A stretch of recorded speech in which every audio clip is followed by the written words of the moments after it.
ndamutse nkubwiye ko mfite umushinga nifuza ko dukorana hanyuma ugasanga niwo mushinga mfite wabyitwaramo gute? Nibyo byabaye ku mugore wa Eddy Kenzo ubwo Eddy Kenzo yamubwiraga ko hari umushinga yifuza ko bakorana, nyuma akaza gutungurwa no gusanga uwo mushinga Eddy Kenzo yari afite ari uwo gukundana nawe.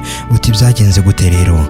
Ubwo Eddy Kenzo yabonaga uyu mugore usanzwe ari minisitiri muri kiriya gihugu cya Uganda, yamubwiye ko hari umushinga yifuza ko bakorana, aranamusobanurira amubwira neza ko yifuza ko yaziyamamariza kuba umudepite uhagarariye urubyiruko mu nteko. Niko Eddy Kenzo yabyifuzaga, ariko akaba amaze iminsi akurikirana uwo mugore wiwe ngo yaramukurikiranye cyane, abona ko hari icyo yamufasha, maze aramubwira ngo nifuza ko wamfasha kuri uwo mushinga. Maze aramusobanurira cyane, umugore agenda bemeranyije ko agiye kumushakira ibisabwa byose ndetse akamubariza n'ibindi byose byasabwa kugira ngo yiyamamaze.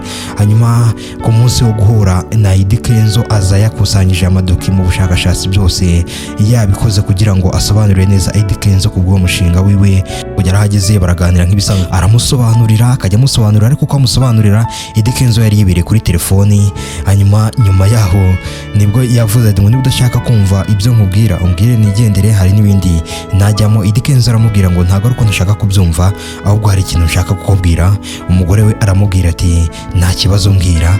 Eddy Kenzo aramubwira ngo ndashaka kukugira umugore. Umugore yarahindukiye areba ku ruhande, areba impande zose, abona nta muntu abonye, aramubaza ngo ni njyewe ubwiye? Eddy Kenzo amubwira ko ari we abwiye. Umugore biramutungura cyane, yibaza uburyo ki umuntu yamubwiye ko afite umushinga yifuza ko bakorana, ariko akaba asanze umushinga cyangwa se Eddy Kenzo yari afite ari wo gushakana n'uwo mugore nyine, n'umushinga wo gukundana nawe.